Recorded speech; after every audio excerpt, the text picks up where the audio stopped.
신약성경 고린도전서 15장 1절에서 11절까지의 말씀입니다. 신약성경 281페이지 고린도전서 15장 1절에서 11절까지의 말씀입니다.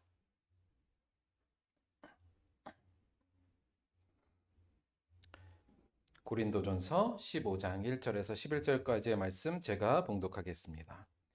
형제들아, 내가 너희에게 전한 복음을 너희에게 알게 하노니 이는 너희가 받은 것이요 또 그 가운데 선 것이라. 너희가 만일 내가 전한 그 말을 굳게 지켜 헛되이 믿지 아니하였으면 그로 말미암아 구원을 받으리라. 내가 받은 것을 먼저 너희에게 전하였노니 이는 성경대로 그리스도께서 우리 죄를 위하여 죽으시고 장사 지낸 바 되셨다가 성경대로 사흘 만에 다시 살아나사 게바에게 보이시고 후에 12 제자에게와 그 후에 500여 형제에게 일시에 보이셨나니 그 중에 지금까지 대다수는 살아있고 어떤 사람은 잠들었으며 그 후에 야고보에게 보이셨으며 그 후에 모든 사도에게와 맨 나중에 만삭되지 못하여 난 자 같은 내게도 보이셨느니라. 나는 사도 중에 가장 작은 자라. 나는 하나님의 교회를 박해하였으므로 사도라 칭함을 받기 감당하지 못할 자니라. 그러나 내가 나 된 것은 하나님의 은혜로 된 것이니 내게 주신 그의 은혜가 헛되지 아니하여 내가 모든 사도보다 더 많이 수고하였으나 내가 한 것이 아니요 오직 나와 함께 하신 하나님의 은혜로다. 그러므로 나나 그들이나 이같이 전파함에 너희도 이같이 믿었느니라. 아멘. 오늘은 증인이 있다, 이런 제목으로 하나님의 말씀 함께 생각해 보도록 하겠습니다. 자, 천국이 정말로 있습니까? 이 귀한 질문을 우리 태훈이가 1월 달에 저희들에게 던져줬어요. 제가 워딩은 정확치는 않습니다만 여간 주일 아침에 이렇게 교회 오기 힘든데 정말 천국이 없으면 너무 억울할 것 같다는, 거기서부터 지금 나온 이야기죠. 저는 뭐 그때도 잠깐 말씀드렸습니다만 굉장히 중요한 질문이고 우리가 꼭 해봐야 될 질문이라고 생각을 해서 이렇게 좋은 주제를 던져준 태훈이에게 일단 고맙다는 말씀을 드립니다. 그리고 요거 제가 숙제 잠깐 드렸잖아요. 요거 나의 입장을 어떠한 근거로 인해서 나는 이렇게 생각한다라는 것을 한번 생각해 보시라, 이렇게 말씀을 드렸죠. 아마도 뭐 잠시 동안은 그 부분을 생각은 다 하셨으리라는 생각은 좀 같습니다. 그런데 또 바쁘니까 또 그냥 잘 크게 생각하지 못하셨을 수도 있을 것 같아요. 오늘은 요 문제에 대해서, 요 질문에 대해서 저희가 조금 더 진지하게 한번 살펴보도록 하겠습니다. 천국이 정말로 있을까요? 어떠세요? 사실 이 질문은 굉장히 중요한데, 왜냐면 내가 천국이 있다라고 믿거나 혹은 없다라고 믿는 건 그거에 따라서 우리의 삶을 새롭게 정의할 수 있고 죽음도 새롭게 정의해야 되고 또 우리 인생의 의미도 새롭게 정의해야 되거든요. 따라서 이것을 믿느냐 안 믿느냐의 차이는 우리의 삶 전체를 아우르는 큰 문제를 야기할 수 있다. 그런 의미에서 굉장히 중요한 질문이기도 합니다. 사실 제가 이 부분에 대해서 이제 어떻게 접근을 할까 굉장히 고민을 많이 했는데요. 왜냐하면 사실 이 질문을 교회에서는 많이 하진 않습니다. 왜냐하면 우리 이걸 전제하고 들어가거든요. 천국이 있다는 것을. 그래서 교회 안에서 이 질문을 별로 안 하기 때문에, 그리고 사실은 교회 안에서는 이 질문에 대한 대답은 뭐 명확하지 않습니까? 네, 저는 있다고 믿습니다. 왜 믿어요? 성경에 그렇게 써 있어요. 혹은 저는 그렇게 하나님께서 믿음을 주셨어요. 뭐 이 정도로 저희들이 쉽게 받아들이기 때문에 별로 이야기 되지는 않는데요. 그래서 이걸 어떻게 접근할까 좀 고민하다가 그래도 약간 교회 밖에 혹은 교회 안에서도 이거에 대해서 확신이 별로 없는 분들도 분명히 있으니까 그분들의 관점에서 조금 더 이야기를 해볼까 생각합니다. 자, 먼저 제가 요 천국이 정말 있습니까를 요즘 핫한 그 인공지능 챗 GPT한테 물어봤어요.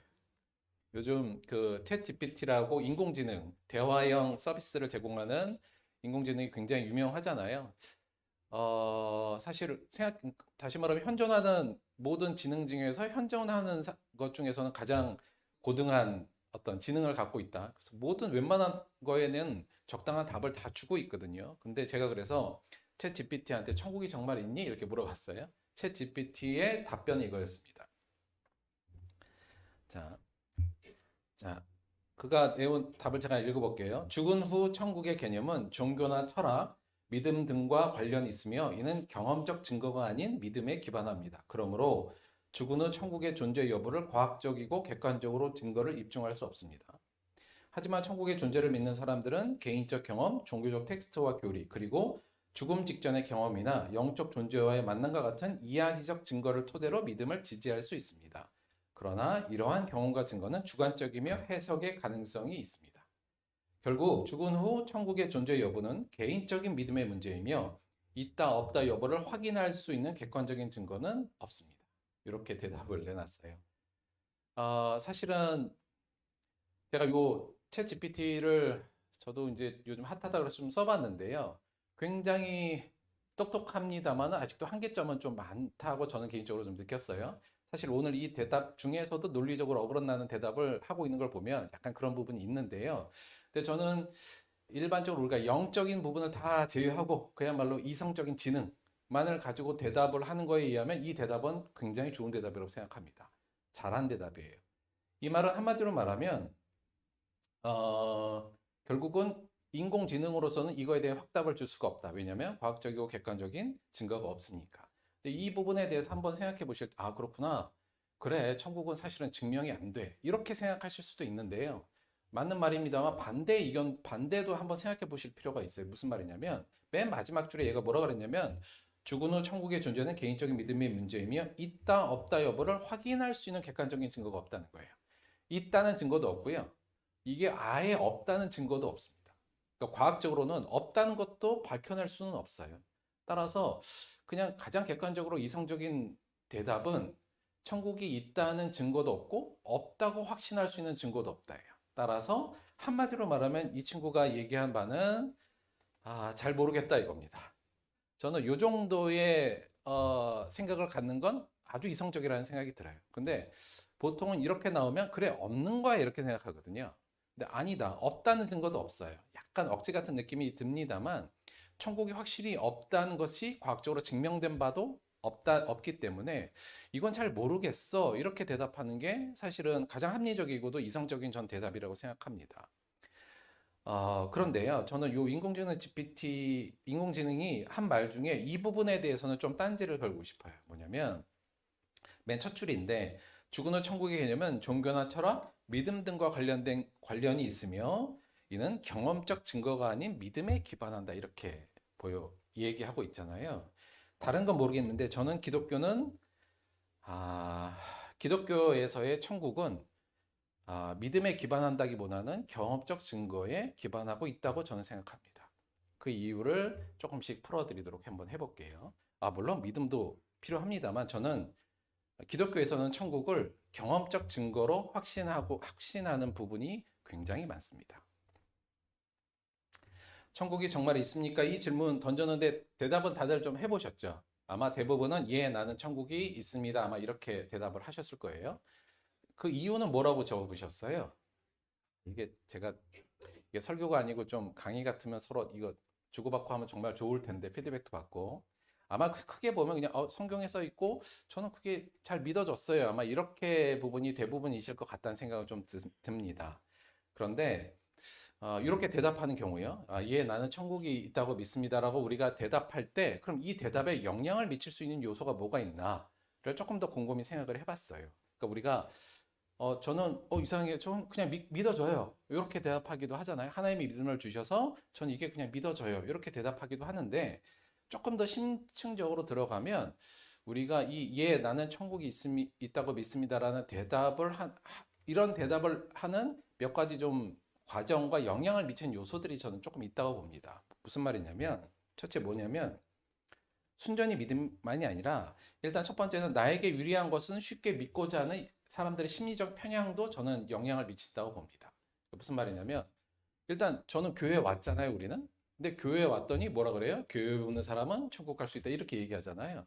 이건 나한테는 매우 유리한 일이 아닙니까? 그러니까 보통 사람들이 나한테 유리한 것은 쉽게 믿는 심리적인 편향이 있을 수밖에 없어요. 그렇죠? 이미 내가 교회에 왔는데 나는 천국에 갈 수 있다고 말하니까 이게 나쁜 게 아니잖아요. 쉽게 믿을 수 있는 심리적 편향이 좀 있을 수 있습니다. 그런 영향도 좀 있을 수 있고요. 두 번째 어떤 게 영향을 미칠 수 있냐면 요것도요. 타인의 말을 쉽게 받아들이는 성격적 영향도 사실은 좀 있을 수 있습니다. 왜 우리 흔히 귀가 얇은 사람도 있잖아요. 그러니까 누구 말을 하면 쉽게 믿는 사람들이 있는 법인데 어떤 사람은 그게 아니라 그 말을 되게 비판적으로 받아들이는 사람도 있습니다. 성격적으로. 사실 저는 어떤 스타일이냐면 남의 말을 쉽게 안 믿는 스타일. 제 기본적인 스타일은 좀 그래요. 근데 또 쉽게 믿는 분도 있잖아요. 그거 좋다 나쁘다를 떠나서 일단 타인의 말을 쉽게 받아들이는, 그러니까 비판적인 어떤 사고를 별로 안 하시는 분들은 교회 와서 이 말을 쉽게 믿게 되는 경우도 성격적 영향도 있을 수도 있다. 이렇게 볼 수 있습니다. 세 번째는 어떤 경향일 수 있냐면 교회 공동체 안에 동화되고자 하는 사회적 영향, 이렇게 말씀을 드렸는데요. 무슨 말이냐면 사람이 사회적 동물이라 보니까 사람들은 보통은 내가 있는 무리 안에서 떨어지는 걸 좀 싫어하죠.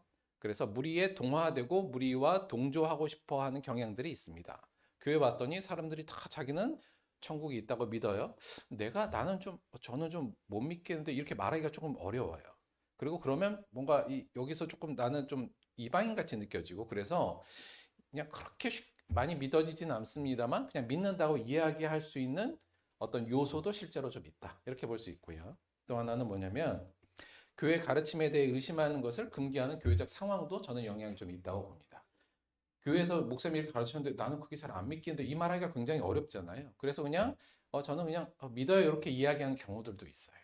그러니까 실제로 내가 천국이 있다고 믿는 거에 대해서 아주 심도 있게 성찰하거나 또는 깊게 생각하지 않았는데 이러한 심리적 사회적 영향으로 그냥 쉽게 나는 천국이 있다고 믿는다 이렇게 말할 수 있다는 얘기입니다.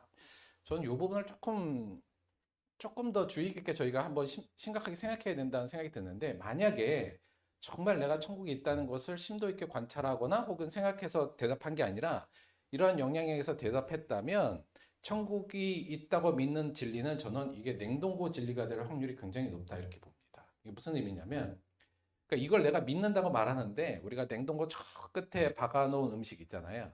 그래서 있는지 없는지 정확히 뭐 있긴 있을 거야 어딘가. 그리고 냉동고에 그냥 박아놓고 실제로는 절대 꺼내 먹지 않는. 그래서 내 삶과 내 생각에 전혀 영향을 미치지 않는 그냥 박혀 있는 진리가 되어 있을 가능성이 실제로 좀 높다 이렇게 생각이 듭니다.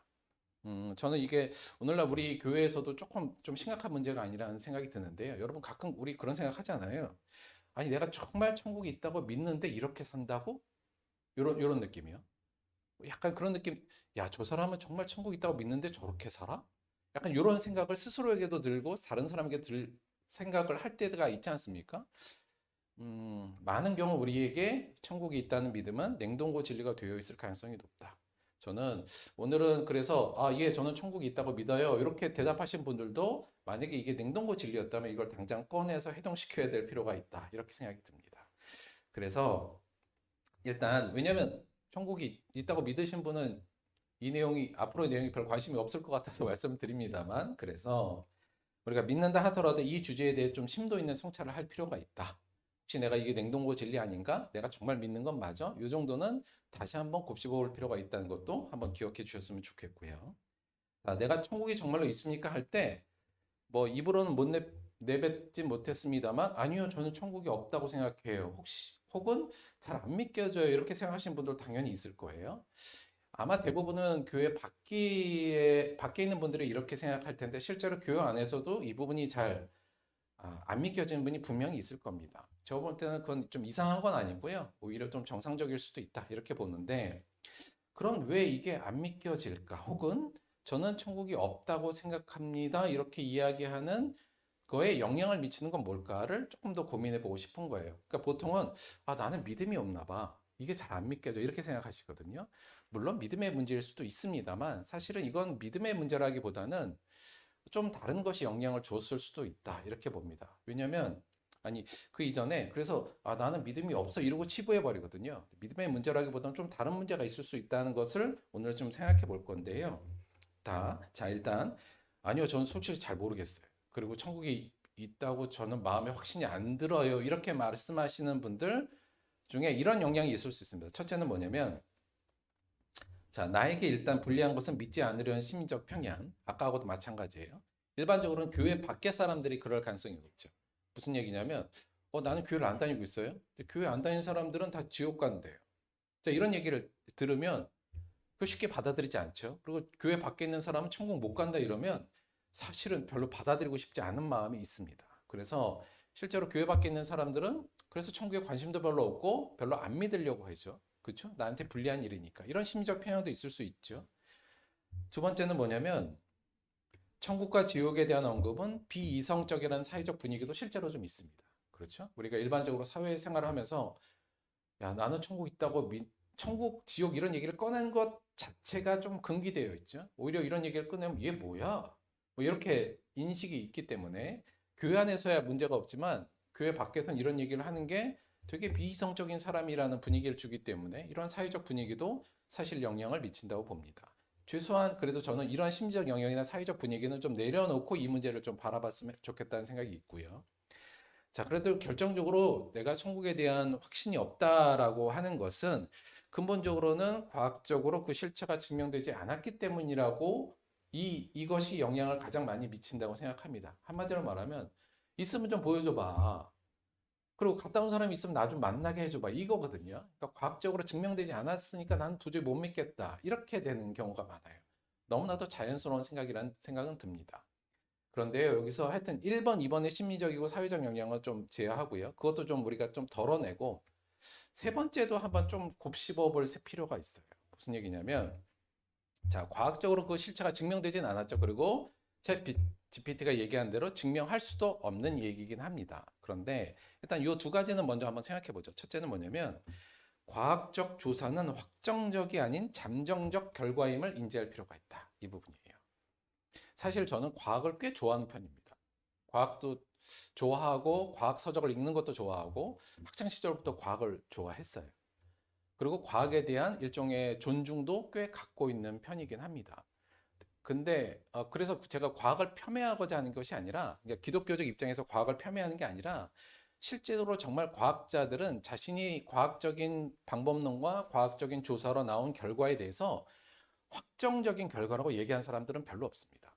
보통 다 이건 잠정적인 결과라고 얘기하죠. 문제는 그게 우리가 현재까지의 결과를 가지고 교과서에 실릴 때는 이건 그냥 그렇다라고 단정적으로 얘기 나오기 때문에 대부분 과학적인 결과는 진리라고 믿는 경향이 있지만 실제로 진짜 과학자들은 그렇게 생각하진 않습니다. 잠정적인 결과라고 생각해요. 예를 들면 여러분 태양계에 목성이라는 별이 있어요. 아시죠? 목성에 위성이 있습니다. 지구의 달처럼 목성 주위를 도는 별들이 있어요. 몇 개나 있을까요? 제가 이거 찍어봤어요. 지금도 여러분 그 왜 핸드폰 것 중에 좋은 걸로 확대해서 보면 목성의 위성이 찍힙니다. 확대해서 광학으로 확대해서 보면 목성의 위성에 4개가 찍혀요. 처음에 17세기 죄송합니다. 16세기 17세기에 그 갈릴레오가 만원경이 발견된 후에 이걸 발견한 거예요. 목성을 만원경이 발견되고 봤더니 목성에 위성이 있네. 지구의 달처럼 대발견을 한 겁니다. 그래서 당시에 목성에 위성 4개가 있습니다. 이렇게 발표를 했어요. 자, 지금 목성에 위성은 몇 개가 있을까요? 총 79개가 있습니다. 그 이후로 관측적인 기술이 발전하면서 더 많은 목성에 위성이 있다는 걸 발견됐고 최근에는 79개까지 목성에 위성이 있다는 게 밝혀져 있어요. 시대가 지나면서 과학적 발견은 계속 변화되고 있습니다. 그래서 지금 목성의 위성은 몇 개입니까? 이렇게 물어보면 현재까지의 관측 결과로는 79개입니다 라고 얘기하는 게 과학적인 대답이에요. 왜냐하면 더 발견하면 더 나올 수 있거든요. 교과서에 얼마 전까지 그래서 이 태양계에 있는 행성 중에 가장 위성을 많이 갖고 있는 행성은 목성이었습니다. 교과서에는 그렇게 실렸어요. 그런데 얼마 전에 토성에서 위성이 20개가 다시 발견됐어요. 그래서 토성이 현재까지 제가 80개가 넘는 위성으로 발견된 겁니다. 그래서 바뀌었어요. 태양계에서 가장 많은 위성을 갖고 있는 행성은 토성이 됐습니다. 언제 바뀔지도 모릅니다. 그래서 과학적인 거라는 건 굉장히 잠정적인 결과만을 말한다는 것, 그 부분은 우리가 좀 이건 뭐 기독교적 입장이 아니라 아주 상식적인 입장에서 생각을 해봐야 된다. 그리고 대부분의 과학자도 그렇게 생각하고 있다는 겁니다. 관측뿐만 아니라 사실 과학적 이론도 좀 그런데요. 무슨 얘기냐면 사실 우리 이 세계가 돌아가는 일종의 물질들의 법칙에 대해서는 뉴턴의 물리학이 한동안은 거의 진리로 받아들였습니다. 왜 중력과 만유력을 중심으로 한 뉴턴의 물리학이 이 세계를 거의 다 설명할 수 있다고 봤거든요. 그런데 아인슈타인의 상대성 이론이 나오면서부터 뉴턴의 물리학은 절대성을 잃습니다. 왜냐하면 아인슈타인 상대성 이론으로 시간과 공간이 변할 수 있다는 얘기를 해버렸거든요. 그리고 그것이 전체 이 세계의 물질적 세계를 설명할 수 있는 더 좋은 틀이 됐다고 발견됐기 때문에 그렇습니다. 아인슈타인의 상대성 이론은 최근에 양자역학이라는 미시세계에 대한 관찰에서 또 도전받고 그 절대성은 좀 흔들리고 있습니다. 아주 미지세계 원자 세계를 봤더니 그 아인슈타인의 상대성 이론하고는 좀 다른 결과, 다르게 설명할 수밖에 없는 일들이 벌어졌거든요. 그래서 최근에는 이 상대성 이론과 양자역학을 어떻게 통합할 수 있는가를 또 연구한 사람들도 있습니다. 따라서 과학적으로 우리가 물리학적 법칙도 사실 계속적으로 변화하고 있고 새로운 발견들이 나타나고 있다. 따라서 과학적으로 우리가 증명할 수 있다 없다는 잠정적으로만 생각하는 것이 합당하다. 이게 제가 볼 때는 가장 과학적인 생각이다. 이 부분도 한번 생각해 볼 필요가 있고요. 두 번째는 과학적으로 증명하지 못한다 하고 해서 실제하지 않는 것은 아니라는 것도 생각을 꼭 해봐야 됩니다. 이게 대표적인 게 뭐냐면 과학적으로 그 실체를 증명할 수 없는데 우리가 분명하게 실제한다고 느낄 수 있는 가장 중요한 것 중에 하나가 바로 의식이라는 부분입니다. 의식이요. 지금도 우리가 다 의식이 있잖아요. 뭐를 인지하고 생각하는 이 의식인데 이 의식을 만약에 이 의식의 존재를 과학적으로 증명해라. 거의 불가능합니다. 물론 뇌와 이 의식이 연결돼 있다. 굉장히 밀접한 연관돼 있다는 것은 이미 뇌과학을 통해서 많이 발견됐어요. 어느 뇌가 어떤 의식에 영향을 주고 있다는 것은 많이 발견됐으나 과연 의식이 이 뇌라는 물질의 산물인지 아니면 의식이 이 뇌를 통해서 발현되고 있는지에 대해서는 아직 밝혀지지 않았습니다. 아울러서 과연 그 의식은 대체 뇌에 어디에 있는 거야? 우리의 자의식은 대체 어디에 있는 거야? 이 부분도 과학적으로는 증명할 수가 없어요. 그러나 우리가 분명히 의식이 있다는 건 의심하지 않지요. 그래서 과학적으로 증명하지 못한다는 것이 꼭 그것이 존재가 있다 없다를 증명할 수 있는 방법은 아니다. 사실 사랑이란 것도 마찬가지죠. 만약에 사랑을 과학적으로 한번 증명해봐. 못합니다, 여러분. 이걸 정형화할 수도 없고 못하거든요. 그러나 사랑은 이 세계를 움직이는 가장 중요한 요소 중에 하나죠. 그래서 조금 제가 그냥 굳이 과학을 폄훼하는 것이 아니라 과학적으로 증명된다 안 된다는 우리가 이러한 것은 당연히 염두에 두고 생각을 해봐야 된다는 것도 우리가 꼭 생각할 필요가 있다는 거죠. 그래서 아니요, 저는 잘 모르겠어요. 없는 것 같아요라고 생각하시는 분들도 이러한 요소에 대해서 생각하시고 부탁드리고 싶은 것은 좀 더 겸손하고 열린 마음으로 이 주제를 좀 살펴볼 필요가 있다. 이 부분도 좀 함께 꼭 생각해 주셨으면 좋겠습니다. 제가 내향이 많아서 말이 굉장히 더 빨라졌어요. 조금 더 진행해 보도록 할게요. 자, 천국. 사실 천국이 있느냐는 반대로 지옥이 있느냐 요거와도 연관되어 있는 부분이긴 한데요. 일단 천국으로만 저희가 좀 집중을 해보죠. 천국이 정말 있을까? 이 문제를 사실은 좀 고민스러운 거 뭐냐면 이게 굉장히 큰 문제입니다. 그러니까 아주 큰 주제라서 이 부분으로 곧바로 들어가기는 좀 어려울 것 같고요. 이 천국이 정말 있느냐 없느냐의 문제는 이 문제들과 연관되어 있기 때문에 이 부분을 우리가 관찰하면 조금 더 실체에 가까워질 수 있다고 보는데요. 첫째는 뭐냐면 천국이 있느냐 없느냐는 일단 이것부터 해결해야 됩니다. 육체적 죽음 이후에 삶이 있는가 없는가요? 사실 이 부분이 어느 정도 정리가 되면 사실은 천국으로 넘어가는 건 큰 어려움은 없을 겁니다. 근데 이게 더 어렵죠. 죽음 후에 우리들에겐 정말 삶이란 게 있어? 이 부분입니다. 이 부분은 또 뭐와 연결되냐면 그럼 인간에게는 영혼이란 게 정말 있어? 인간의 육신 말고 그 육신이 없는 이후에 영혼이란 게 정말 있어? 이제 이 문제하고도 연결되고요. 이 문제는 또 어떤 문제를 유발하냐면 대체 인간은 대체 어떻게 존재하게 되었느냐? 인간의 존재론까지 이야기해야 되고 또 더 나아가서 그럼 창조주가 있느냐 없느냐 이 문제까지 연결돼요. 그래서 이러한 다양한 문제가 사실은 이 천국이 있느냐 없느냐에는 총체적으로 얽혀 있는 중요한 주제들이라고 볼 수 있는데요. 오늘은 저는 이 육체적 죽음 이후에 삶이 있는가 이 부분을 조금 더 중점적으로 한번 생각해 보면서 천국에 대한 이야기를 좀 해보려고 합니다. 여러분 우리가 육체가 죽으면 그 위에도 삶이 있을까요? 이거 어떻게 우리가 확신할 수 있을까요? 물론 어려운 문제입니다. 이게 천국을 증명하는 만큼 어려운 문제인데요. 아, 최근에 좀 흥미로운 연구들이 있어서 제가 조금 공부를 좀 해봤어요. 일단 1975년에 레이몬드 무디 주니어라는 사람이 라이프 애프터 라이프라는 책을 하나 냈는데, 일단 배경을 잠깐 설명을 드리면 사람이 죽었다가 살아나는 경우야. 그러니까 의학적으로는 심장도 멈추고 뇌파도 멈췄는데 의학적으로는 죽었다고 판명이 났는데, 그 이후에 잠시나마 시간이 흐르며 다시 살아나는 사례가 1900년대 중후반부터 급속히 좀 늘어났습니다. 왜 그랬을까요? 물론 그 이전에도 그런 보고는 좀 있었는데 이게 좀 더 급격히 늘었어요. 왜냐하면 그때부터 응급의학 기술이 굉장히 발전했기 때문에 그래요. 그래서 1950년대 이후부터 응급의학 기술이 발전하면서 실제로 심장도 멈추고 뇌도 죽었는 사람이 얼마 있다 깨어나는 일들이 생긴 겁니다. 그런데 놀랍게도 그런 사람들 중에 일부가 내가 죽었을 때 나는 하늘나라를 갔다 왔어 이렇게 얘기하는 사람들이 조금씩 생긴 거예요. 처음에 한두 명 생겼을 때는 아유 뭐 헛것을 받겠거니 환상을 받겠거니 뭐 이제 이렇게 하고 치부했는데, 그런 사람들, 다시 말하면 죽었다가 응급의학의 기술로 깨어난 사람들 중에 그러한 얘기를 하는 사람들이 좀 많아진 겁니다.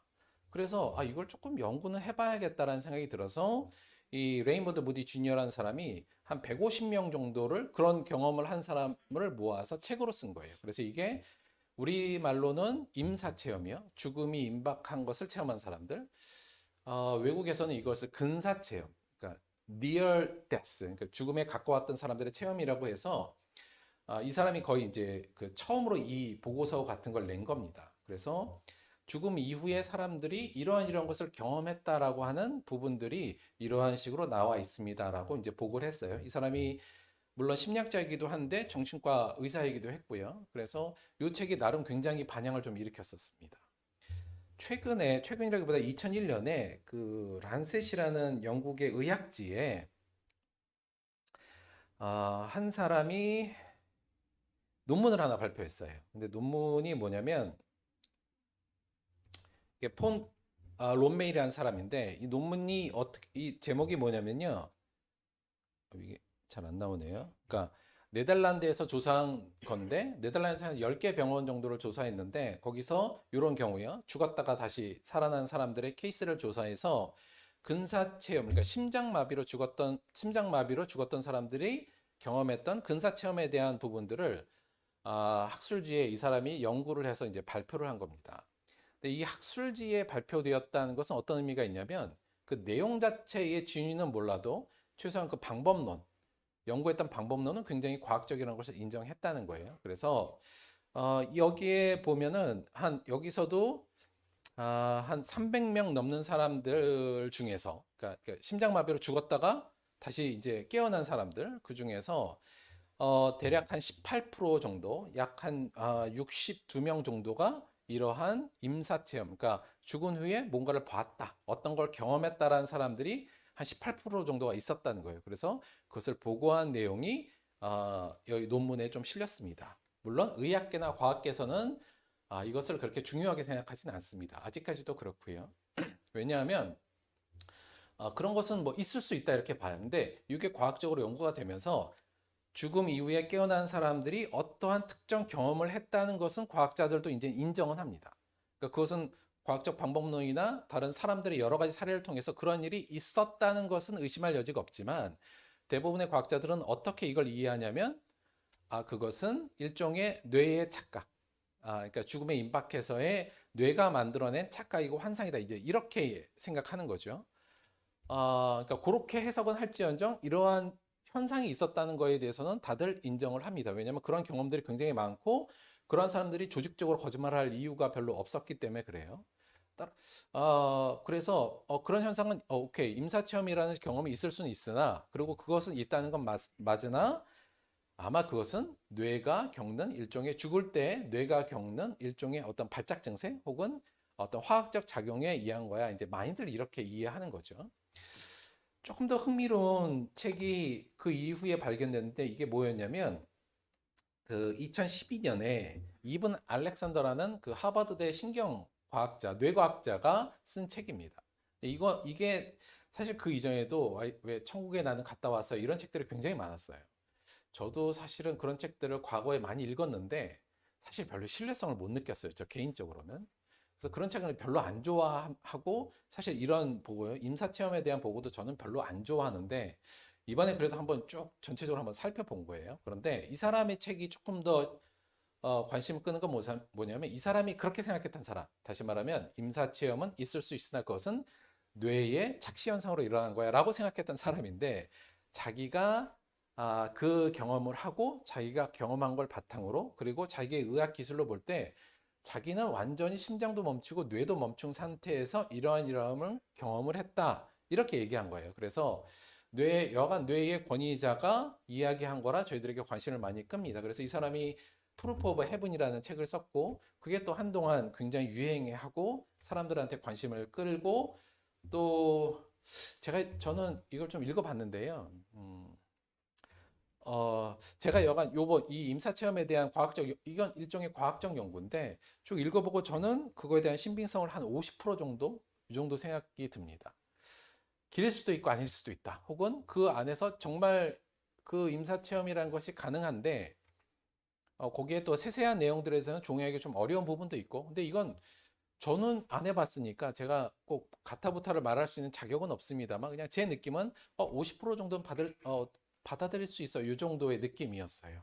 근데 조금 재밌는 이야기를 하나 덧붙이자면 이 임사체험을 한 사람들이 공통적으로 그러니까 임사체험을 내가 한 사람들이 이상하게도 만약에 뇌의 일반적인 그냥 다 작동이었으면 그 사람의 과거의 기억들로 조작된 어떤 영상이고 그거였다면 내용들이 거의 다 달라야 되는데 특이하게 뭐냐면 이 임사체험한 사람들이 한 사람들의 공통적인 진술이 있었다는 거예요. 그게 이제 이러한 보고들에서 굉장히 주목받는 부분인데 뭐였냐면 이제 죽었다 깬 사람들이요. 이 공통적으로 많이 얘기한 게 뭐냐면 자기가 죽었다는 거에 대한 자각이 일단 있었답니다.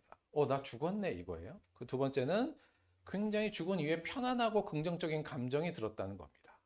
그리고 사실 세 번째가 굉장히 많은데 이게 유체이탈의 경험이에요. 그러니까 뭐냐면 내가 누워 있는데 내가 누워 있는 나를 봤다는 경험이 이 임사 체험한 사람들이 굉장히 많은 퍼센티지로 공통적으로 얘기하는 부분입니다.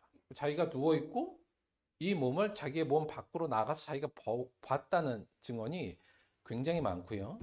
또 네 번째는 터널을 통과하여 만나는 밝은 빛을 봤다. 그러니까 빛에 대한 얘기가 굉장히 많았어요. 그러니까 굉장히 밝은 빛을 받고 어떤 터널을 통과하는 느낌을 받았다. 그리고 빛 혹은 영적인 존재와 실제로 대화도 나눴다. 이런 부분들이요. 그리고 여섯 번째로는 죽은 자들을 많이 만났다. 그러니까 내가 알고 있었던 죽은 자들, 특별히 가족들을 많이 만났다. 이런 얘기들을 해요.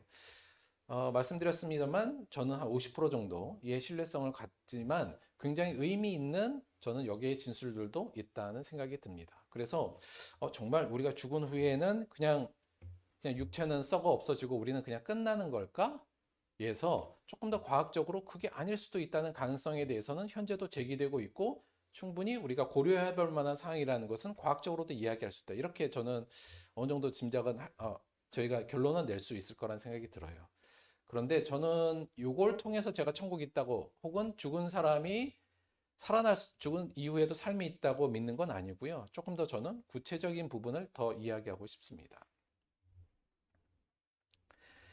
여러분, 기독교는요, 믿음 이전에 경험적 증거를 토대로 시작됐습니다. 다시 말하면, 기독교는 믿음을 갖고 출발한 게 아니고요. 맨 처음 출발은 이 경험적 증거를 가지고 출발한 거예요. 뭐에 대한 경험적 증거였을까요? 뭐에 대한 경험적 증거요? 죽었던 예수가 살아났다는 것을 직접 목격한 사람들의 증언으로 기독교는 사실 시작됐습니다. 이게 굉장히 중요한 건데요. 무슨 말이냐면, 처음에 제자들이 예수님을 열심히, 믿음이 많아서 그런 게 아니고요. 물론 그것도 믿음보다는 십자가에서 피를 흘리고 창을 찔려서 피와 물을 다 쏟아내고 실제로 죽어서 무덤에 들어갔던 예수가 자기들 앞에 살아서 나타난 것을 본 그 직접적인 경험을 한 사람들에 의해서 기독교가 시작됐다는 얘기입니다. 이건 그냥 뭐 믿은 게 아니고요. 이건 본 사람들 그리고 그 부활한 예수의 옆구리에 손을 집어넣고 그와 함께 밥을 먹고 그와 함께 대화를 나눴던 사람들의 경험적 증거를 통해서 기독교는 시작됐어요. 아, 이게 매우 중요합니다. 그냥 어떤 믿음이 아니라 경험적 증거에서 토대했다는 거예요. 그리고 이것을 직접 목격한 사람들이 결국 그래서 뭐 어떤 것을 생각한 거냐면 그를 통해서 예수가 진짜 구원자구나. 아울러서 죽음 이후에 삶이 있다. 나하고 같이 밥 먹고 여간 완전한 인간이었던 예수가 완전히 죽은 후에 다시 살아났던 걸 직접 본 사람들이 그래서 확증한 겁니다. 죽음 이후에도 삶이 있는 거구나.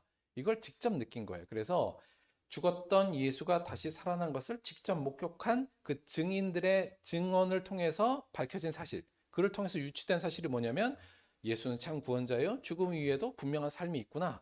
이것을 기반으로 기독교는 시작된 겁니다. 따라서 기독교는 믿음으로부터 시작했다? 아니요. 경험적 증거를 토대로 시작된 게 맞습니다. 그래서 초기에 기독교적 어떤 복음은 이거 하나였어요. 죽었던 예수가 살아났다 했어요. 그러니까 처음에는 그냥 뭐 예수 믿으면 구원받아 이게 아니고요. 처음에 복음의 가장 핵심적인 내용은 뭐였냐면 예수가 십자가에 달려 니들이 죽였던 그 예수가, 그리고 우리가 다 목격해서 죽었던 예수가 살아났어. 이게 복음의 중심 내용이었습니다. 사도행전 1장 22절에 보면 처음에 제자들을 새로 뽑을 때, 유다 때문에 새로 뽑을 때 이렇게 나와요. 항상 우리와 함께 다니던 사람 중에 하나를 세워 우리와 더불어 예수께서 부활하심을 증언할 사람이 되게 하자. 그냥 한마디로 예수의 제자가 된다는 것은 예수가 살아났다는 것을 증언할 사람이 예수의 제자라는 거였고요. 아울러서 사도들이 큰 권능으로 주 예수의 부활을 증언하니 큰 무리가 은혜를 받았더라. 사도행전 4장 33절이요. 그래서 처음에 사람들이 외친 건 하나였습니다. 여러분, 죽었던 예수가 다시 살아났어. 다른 식으로 얘기하면 여러분, 그가 그래서 그리스도인 게 확실한 것 같소. 아울러서 여러분, 우리가 죽음 후에 우리의 삶이 끝나는 것이 아니라 예수의 다시 살아남을 보니 우리 또한 죽음 후에도 새로운 삶이 있다는 것을 우리는 믿어야 될 것 같습니다. 이 얘기가 복음의 중심 내용이었다는 얘기입니다. 물론 이 얘기를 들을 때 의심한 사람들도 당연히 있었겠죠. 그들이 죽은 자의 부활을 듣고, 처음에 이 얘기만 했어요. 사람들이 죽은 자의 부활을 듣고 어떤 사람은 조롱도 하고 어떤 사람은 이 일에 대하여 내 말을 다시 듣겠다 하니, 그래서 어떤 사람 이 반응은 이랬습니다. 미친 소리를 하고 있네, 이렇게 반응한 사람도 있었고요. 내가 봤다니까 했는데 미친놈이네, 이렇게 하는 사람도 있었고, 그거에 대해 관심을 갖고 네 말을 좀 다시 들어보자, 이런 사람들도 당시에는 있었습니다. 중요한 건 기독교는 이 경험적 증거, 예수가 다시 죽었다가 살아났다는 것에 대한 직접 목격자들에 의해서 시작됐다는 것, 그리고 우리가 믿고 있는 그 토대는 바로 이 경험적 증거에 있다는 겁니다. 고린도 교회 안에서도 사람들이 어느 순간에 이렇게 생각했어요. 정말 죽었다가 다시 살아나는 게 맞아요? 혹은 죽음 후에도 삶이 있는 게 맞습니까? 이렇게 의심하는 사람들이 생겼습니다. 그때 사도 바울이 그에 대한 이야기를 한 게 오늘 본문 말씀이에요. 고린도전서 15장 전체가 그래서 우리가 부활장이라고 보통 이야기하는데요. 그 얘기를 듣고 교회 안에서도 정말 죽은 다음에 사람이 더 사는 게 맞습니까? 죽으면 끝나는 거 아니에요? 이거에 대해 사도 바울이 어떻게 논증했는지를 보도록 할게요. 3절에서 9절까지로 조금 좁혀서 이야기를 하겠습니다. 이렇게 얘기합니다. 내가 받은 것을 너에게 전하였노니 이는 성경대로 그리스도께서 우리 죄를 위하여 죽으시고 장사 지낸 바 되셨다가 성경대로 사흘 만에 다시 살아나사 게바에게 보이시고 베드로예요. 후에 12제자에게와 그 후에 500의 형제에게 일시에 보이셨나니 그 중에 지금까지 대다수는 살아있고 어떤 사람들은 잠들었으며 그 후에 야고보에게 보이셨으며 그 후에 모든 사도에게와 맨 나중에 안삭되지 못하여 난 나 같은 내게도 보이셨느니라. 나는 사도 중에 가장 작은 자라. 나는 하나님의 교회를 박해하였으므로 사도라 칭함을 받기를 감당치 못할 자니라. 사도 바울이 그런 사람들, 정말 죽은 후에도 우리가 부활하는 게 맞습니까? 혹은 그 위에 삶이 있습니까? 라고 질문하는 교회 안의 사람들한테 논증하는 방식이 이거였는데, 이건 크게 세 가지를 이야기하고 있다고 볼 수 있습니다. 첫째는, 얘들아 무슨 말이야? 부활한 예수를 직접 목격한 사람이 부지기수야, 지금 이 얘기를 하고 있는 거예요. 자, 개바부터 시작해서 지금 사도 바울이 얘기하는 건 한 500명 정도가 훨씬 넘는 사람들이 직접 부활한 예수를 봤다는 얘기를 하는 겁니다. 이거는 이 증언의 신빙성이 있다는 얘기입니다. 여러분, 우리가 재판장에 가서도 증인이 어떤 증언을 할 때, 한 사람의 증언은 사실은 증거로 쉽게 받아들이긴 어렵습니다. 사람은 기본적으로 오류라는 게 발생할 수 있고, 기억의 오류도 있고, 착각도 할 수 있기 때문에 어떤 한 사람의 증언을 그렇게 쉽게 받아들이진 않아요. 그러나, 동일한 내용과 동일한 일관되고 동일한 진술을 하는 사람이 다수면 그 증언은 굉장한 신빙성을 얻는 것으로 이야기합니다. 그럴 수 있죠. 그럴 수밖에 없죠. 그러니까 증언한 사람이 많으면 많을수록 그에 대한 정확성은 그 내용이 일관되고 통일성이 있다면 그 신빙성은 당연히 높아지는 겁니다. 지금 사도 바울이 얘기하는 건 뭐냐면, 야, 한두 명이 아니야, 그걸 본 사람이. 그리고 그 중에 아직까지 살아있는 사람이 있어. 지금 무슨 말 하는 거야? 우리가 봤던 예수가 부활했던 것을 본 사람들이 이렇게 많아. 이 부분이 첫째 있고요. 그래서 이 증언에는 신빙성이 있다는 얘기를 하는 거고요. 두 번째는 이건 약간 행간에 있는 부분인데 무슨 얘기냐면, 그리고 예수를 봤다는 사람들이 어떤 사람이냐면 예수를 배신했던 제자들이라는 의미예요. 그러니까 이게 어떤 의미냐면, 이럴 수는 있죠. 뭐냐면 정말 예수를 열심히 따르고 끝까지 따르던 사람들이 예수가 죽었는데 그 시체를 잠깐 숨겨두고 우리는 죽은 예수를 봤다, 이렇게 거짓말할 수는 있죠. 그 가능성은 있어요. 실제로 초기교회에도 그 가능성을 언급한 사람들이 꽤 있었고요. 그런데 지금 무슨 말이냐면, 첫 번째 본 게 여기서 볼 때 개바라고 하잖아요. 베드로요. 그러니까 이 얘기는 뭐냐면, 예수의 제자들은 대부분 예수를 배신했던 사람이야. 그 사람이 무엇 때문에 예수를 시체를 숨기고 그가 살아났다고 거짓말하겠니? 이 부분입니다. 사실 그렇죠. 이제 예수를 배신하고 예수 혼자 외로이 죽었는데 다시 그 배신했던 자들이 예수가 살아났다고 말할 아무런 정황이 안 맞는 거예요. 지금 그 얘기. 예수를 배신했던 제자들의 증언이니 이 말은 사실은 더 거짓일 가능성이 없어. 이 부분이 하나 더 있고요. 또 하나는 뭐냐면 사도 바울 자신의 얘기입니다. 본래 예수님의 제자가 아닌 오히려 그를 박해하던 내가 거짓말로 증언할 일이 없지 않니? 지금 이 얘기를 하는 거예요. 나도 부활한 예수를 봤는데 너희들 알다시피 내가 예수의 제자였니? 아니잖아. 나는 오히려 예수를 박해하던 사람이야. 근데 내가 뭐 때문에 예수가 살아났다고 거짓말할 수 있겠니? 진짜 보지 않았다면 이 얘기를 하는 겁니다. 그러면서 뭐라고 그랬냐면, 나는 사도 중에 가장 작은 자라 나는 하나님의 교회를 박해하였으므로 사도라고 칭함을 감당치 못하는 내가 왜 이런 거짓말을 하겠어? 지금 이 얘기를 하는 거죠. 한마디로 말해서 이 초기에 이 예수의 죽음을 보았던 사람들의 증언은 이 정도의 신빙성이 있다는 얘기를 하는 겁니다. 특히 자기 얘기를 통해서 자기는 그렇게 거짓말할 이유가 전혀 없다는 거죠. 저는 이 사도 바울이 이 논증과 이 논리를 는 굉장히 설득력이 있다, 이렇게 봅니다. 실제로도 괜히 예수의 제자들이 부활하지 않은 예수를 보고 거짓말하면서 시체를 오히려 숨기고 예수가 살아났다고 말할 아무런 당시에 자신들에게 이득될 게 하나도 없었거든요. 사도 바울은 더더욱 그렇고요. 따라서 저는 이 논리 전개는 굉장히 설득력이 있고 믿을만하다, 이렇게 생각이 들고요. 더더욱 이 증언의 신빙성이 있는 건 뭐냐면, 이 죽은 후에 부활한 예수를 봤던 사람들의 삶입니다. 그들이 나는 부활한 예수를 봤어, 이 얘기를 한 이후에 그들의 삶이 완전히 바뀌었어요. 우리가 알다시피 대부분의 제자들은 죽음을 두려워하지 않고 결국 죽음을 통해 예수가 죽은 자 가운데 살아났던 것을 증언했던 삶을 살았습니다. 이게 말이죠, 내가 예수가 살아난 걸 직접 보지 않았다면 혹은 긴가민가하다면 그들의 삶이 이렇게 바뀔 수는 없습니다. 예수를 배신했던 자들이, 그리고 십자가 앞에서 다 도망갔던 사람들이 갑자기 예수가 살아났다는 얘기를 하면서 자기의 모든 것을 다 던지고 자기의 삶을 다 던지고 결국 죽음 앞에서까지 예수가 부활하는 것을 증언하면서 죽음을 맞이했던 그들의 삶은 그들의 목격이 분명한 사실이었음을 저는 증명하는 가장 중요한 증거라고 봅니다. 그렇지 않았다면 그들은 죽음을 두려워했을 겁니다. 그러나 그들이 정말 죽었다 살아난 예수를 목격한 이후에 그들은 죽음을 두려워하지 않게 됐고 진짜 예수의 부활을 증언하는, 그리고 그것을 위해 사는 삶을 살았다는 것은 무엇보다도 확실한 예수가 죽었다가 살아났다는 것에 대한 명확한 증거로 충분히 우리가 받아들일 수 있는 객관적인 증거라고 이야기할 수 있습니다.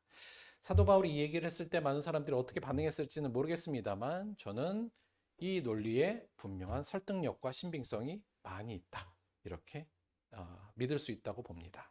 마지막으로 제 입장만 좀 정리를 해볼게요. 그 숙제에 대한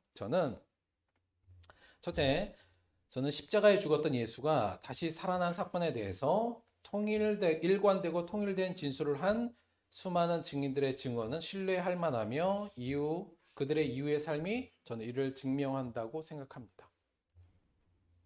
그들의 경험적 증거가 저는 믿을 만하다고 보는 겁니다. 두 번째, 따라서 예수처럼 저 또한 육신의 죽음 위에 부활의 삶이 있을 거라고 생각합니다. 예수가 그렇게 했으니까. 그리고 그거에 대한 분명한 증거들이 있으니까요. 세 번째는 그리고 그 부활의 삶은 그 예수가 약속했던 천국의 삶이라고 믿습니다. 이처럼 신뢰성 있는 증인들의 증언과 저는 그에 따른 이건 합리적인 추론이라고 보고요. 합리적인 추론의 결과로 저는 천국이 있다고 믿습니다. 그러니까 이건 믿음의 문제가 아니고요. 이거는 경험적 증거에 대한 신뢰성 있는 발견 혹은 신뢰성에 대한 저는 어찌 보면 이건 이성적인 문제라고 봅니다. 따라서 여러분이 천국이 있느냐 없느냐에 대해서 여러분도 많이 고민하실 텐데요.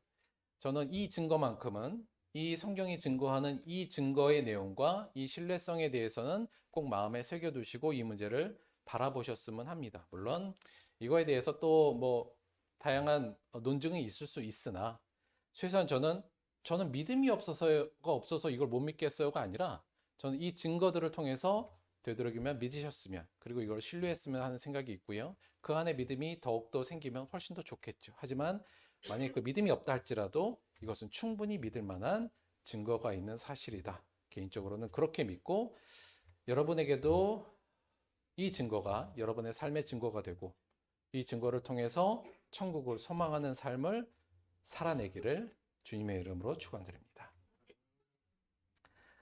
제가 기도할게요.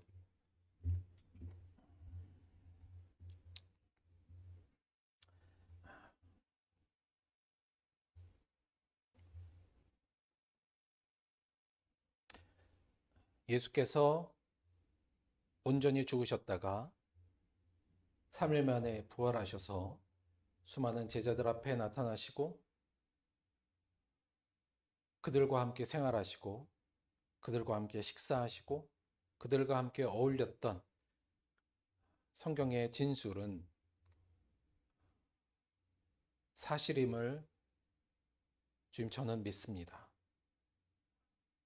원하기는 여기 있는 모든 성도들이 함께 이 부분에 대해서 생각하고 믿게 되기를 원합니다.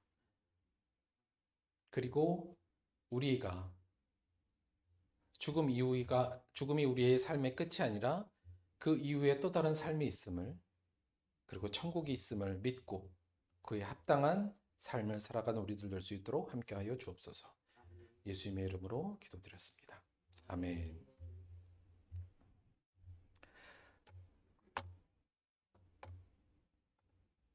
자, 오늘 1시에 들벗 아카데미 개강식, 개강이고 첫 수업 있습니다. 식사 마치시고 1시에 우리 강사 이정수 목사님 모시고 들벗 아카데미 첫 번째 시간 한번 가져보도록 할게요. 그냥 편안하게 오셔도 되죠?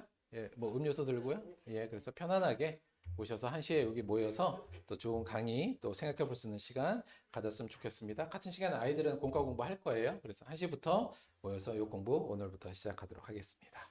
오늘 저 도시락 준비했는데 3가지 정도 있어야 잘 골라서 드시면 되겠습니다. 헌금을 위해서 기도하고 오늘 주기도문 합독으로 우리 예배 마치도록 하겠습니다.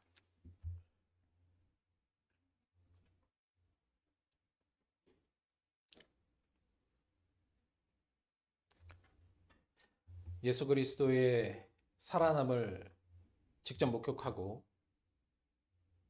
예수가 진정한 하나님의 아들이요 구원자임을 그리고 우리의 삶이 이 육신의 죽음으로 끝나는 것이 아니라 그 이후에 또 다른 영원한 삶이 있음을 확신한 수많은 제자들이 그 이후에 진정으로 예수를 따르는 제자의 삶을 살았던 것을 되돌아봅니다.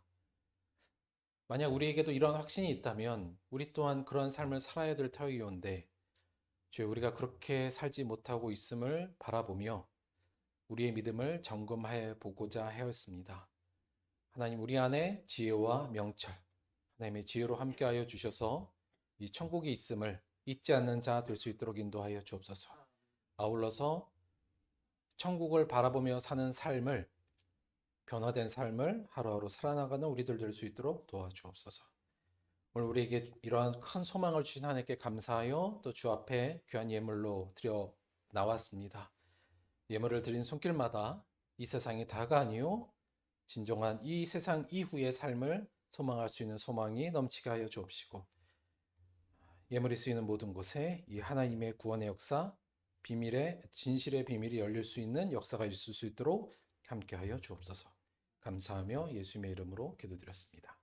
아멘. 다 같이 주기도문 합독하겠습니다.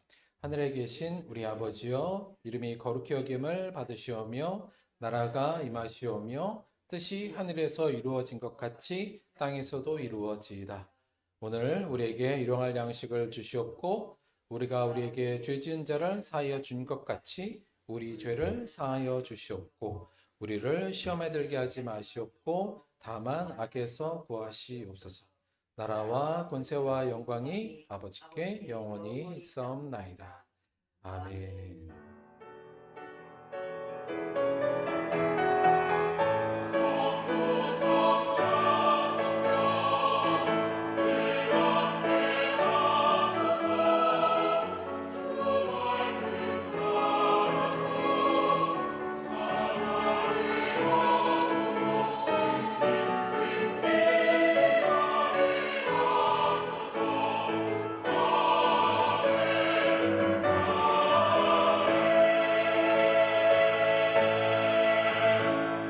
수고하셨습니다. 하나님께 감사의 박수 드리겠습니다.